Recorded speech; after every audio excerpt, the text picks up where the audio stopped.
단지파에서 엿보는 우리 모습, 여러분은 이 주제가 어떤 의미를 갖는다고 생각하시나요? 오늘의 성경 큐티 묵상에서는 여호수아 19장 24절부터 51절까지의 말씀을 통해 단지파의 이야기를 살펴보겠습니다. 이 이야기는 단순한 역사적 사실이 아니라 우리의 삶에도 깊은 교훈을 담고 있습니다. 먼저 단지파의 경계 확장과 여호수아의 기업 분배 두 가지 부분이 눈에 띕니다. 단지파는 많은 인구수에 비해 받은 땅이 작았습니다. 게다가 그들이 분배받은 지역은 강한 아모리 족속과 블레셋 족속이 거주하고 있었습니다. 그러니 이들은 자기가 받은 기업보다 더 나은 거주지를 찾게 됩니다. 그것이 바로 북방에 공략하기 쉬운 레센을 찾은 이유입니다. 레센은 점령당한 후 단으로 이름을 변경하게 되죠. 그런데 흥미로운 점은 나중에 이 지역에 베델과 함께 송아지 우상이 세워지기도 한다는 것입니다. 이는 단지파가 하나님보다도 자신들의 욕망을 우선시했음을 보여줍니다. 이 이야기는 단지파의 선택이 어떻게 그들의 신앙에 영향을 미쳤는지를 잘 보여줍니다. 그렇다면 우리가 단지파의 이야기를 통해 배워야 할 교훈은 무엇일까요? 다음 이야기에서는 이 질문에 대한 깊이 있는 해답을 찾아보겠습니다. 여러분이 전혀 예상하지 못했던 새로운 사실이 그곳에 숨어 있습니다. 단지파의 모습에서 강한 적들에 의해 땅 지배가 불리하게 보일 수 있습니다. 여러분, 하지만 이것은 세속적인 관점에서의 해석일 뿐입니다. 우리가 잊지 말아야 할 것은 이스라엘 백성은 노예 출신으로서 강한 군대들을 이겨낸 경험이 있다는 사실입니다. 이는 전적으로 하나님의 역사입니다. 이번 단지파의 땅 분배에서도 우리가 먼저 떠올려야 할 것은 하나님과의 동역입니다. 하나님은 그들의 편에 서 계셨고 그들은 그 사실을 잊고 있었습니다. 그러나 안타깝게도 단지파는 모든 지파 중에서 가장 믿음이 없었습니다. 그들의 불신앙 때문에 원주민 아모리 족속에게 땅을 빼앗기기도 했습니다. 사사기 1장 34절에서 36절을 보면 이들의 타락과 실패가 얼마나 심각했는지를 알 수 있습니다. 단지파는 자신이 가진 능력과 자원에만 의존했고 하나님의 도움을 간과했습니다. 이는 우리에게도 중요한 교훈을 줍니다.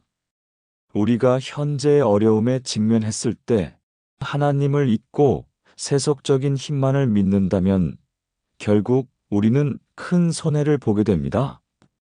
이처럼 단지파의 이야기는 우리가 믿음의 눈으로 세상을 바라봐야 한다는 것을 상기시킵니다. 그렇다면 우리는 어떻게 하나님과의 관계를 더욱 깊이 있게 만들 수 있을까요? 다음 이야기에서는 이 질문에 대한 새로운 통찰을 찾아보겠습니다. 여러분이 상상하지 못했던 놀라운 사실이 그곳에 숨겨져 있습니다. 공교롭게도 이 지역은 나중에 우상 숭배로 유명해지게 됩니다. 단지파는 본인들의 편의에 따라 쉽고 전략적인 지역을 점령했습니다. 인간적인 관점에서 보면 그들의 노력은 타당하게 보일 수 있습니다. 그러나 여러분, 이것은 전적으로 하나님을 향한 불신앙의 모습입니다. 단지파는 하나님께서 주신 명령과 기업에 순종할 수 있어야 했습니다. 자기들만의 생각으로 노력하는 것은 결국 나중에 스스로를 더욱 파멸의 길로 이끌게 되는 결과를 초래합니다. 인간의 속성 중에서 동물적인 본능은 내 생존과 이익을 먼저 생각하게 만듭니다. 그래서 단지파도 하나님보다 자신들의 생존과 이익을 먼저 고려했던 것입니다. 우리가 이 이야기를 통해 배워야 할 것은 하나님께서 주신 길을 따르는 것이 얼마나 중요한가 하는 점입니다. 단지 자기 이익을 추구하는 것이 얼마나 위험한지를 깨달아야 합니다. 우리가 세상에서 살아가면서 마주하는 선택들이 결국 우리의 신앙에 어떤 영향을 미치는지를 생각해야 합니다. 그렇다면 우리는 어떻게 하나님을 의지하며 살아갈 수 있을까요? 다음 이야기에서는 이 질문에 대한 깊이 있는 해답을 탐구해 보겠습니다. 여러분이 전혀 예상하지 못했던 흥미로운 발견이 그곳에 숨겨져 있습니다. 공교롭게도 단지파는 자신들의 처지를 강한 아모리와 블레셋과 비교하며 고뇌했을 것입니다. 여러분, 하나님의 믿음이 전혀 없는 상태에서는 그들을 물리칠 생각조차 들지 않습니다. 그래서 단지파는 쉬운 선택을 하게 되죠. 하지만 이 선택이 결국 하나님께로부터 그들을 더욱 멀게 만듭니다. 이어서 여호수아는 최고의 지도자임에도 불구하고 마지막에 기업을 얻게 됩니다. 여러분, 이는 우리에게도 큰 시사점을 줍니다. 진정한 지도자는 자신의 이익보다 공동체의 이익을 먼저 생각해야 한다는 것입니다.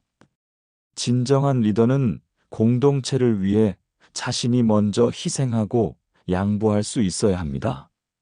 하지만 어찌된 영문인지 지도자 위치에 오르면 특혜를 누리려는 사람들이 많습니다. 이는 단지 지위에 대한 오해에서 비롯된 것이죠.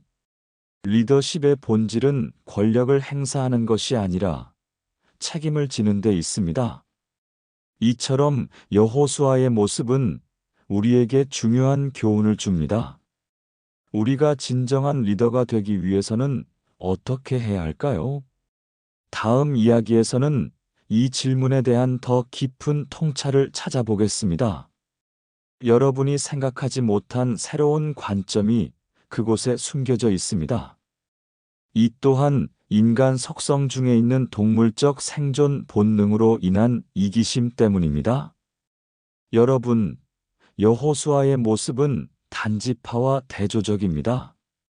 단지파는 자신들의 안위를 먼저 생각했지만 여호수아는 자신보다 남을 먼저 생각했습니다. 이런 대조는 우리에게 중요한 질문을 던집니다. 과연 우리는 단지파와 여호수아의 모습 중에서 어떤 모습을 닮았는가? 하나님의 말씀을 따르는 사람이라면 여호수아의 모습을 본받아야 합니다. 그러려면 우리는 온전히 하나님께 순종할 수 있어야 합니다. 세속적인 눈으로 현실을 바라보는 것은 결국 단지파와 같은 길을 가게 된다는 것을 잊지 말아야 합니다. 여호수아는 자신의 이익을 뒤로하고 공동체를 위해 헌신한 진정한 리더였습니다. 이는 우리가 일상에서 마주하는 선택의 순간마다 기억해야 할 점입니다. 우리가 자신만의 이익을 추구할 때 얼마나 많은 기회를 놓치게 되는지를 생각해 보아야 합니다. 그렇다면 우리가 여호수아와 같은 태도를 갖기 위해서는 어떤 노력이 필요할까요? 다음 이야기에서는 이 질문에 대한 더 깊은 통찰을 찾아보겠습니다. 여러분이 상상하지 못했던 흥미로운 진리가 그곳에 숨겨져 있습니다. 인간은 보통 쉬운 길을 택하게 됩니다. 하지만 하나님 말씀을 따르는 사람은 이렇게 해서는 안 됩니다. 여러분, 쉬운 길보다 하나님의 길을 선택해야 합니다. 이것이 바로 우리의 길이기 때문입니다. 이제 오늘 말씀을 정리하면서 기도로 마무리하겠습니다. 크나큰 은혜로 우리를 이끄시는 하나님을 찬양합니다. 오늘도 귀한 말씀으로 돌아보게 해주심에 감사합니다. 저 또한 편하고 쉬운 길만을 선택해 왔음을 고백합니다. 이런 저를 불쌍히 여기사 편하고 쉬운 길보다 하나님의 길을 먼저 떠올리게 하시옵소서. 온전히 하나님의 길을 따르기를 간절히 바라옵니다. 우리가 개인의 안위와 이익을 위한 길을 선택하는 습관을 깨우치게 하시고 하나님 말씀에 눈뜨게 하시옵소서. 단지파의 실수를 범하지 않게 하시고 여호수아의 모습을 본받게 하시옵소서. 오늘도 우리의 기도를 들어주셔서 감사합니다. 아멘.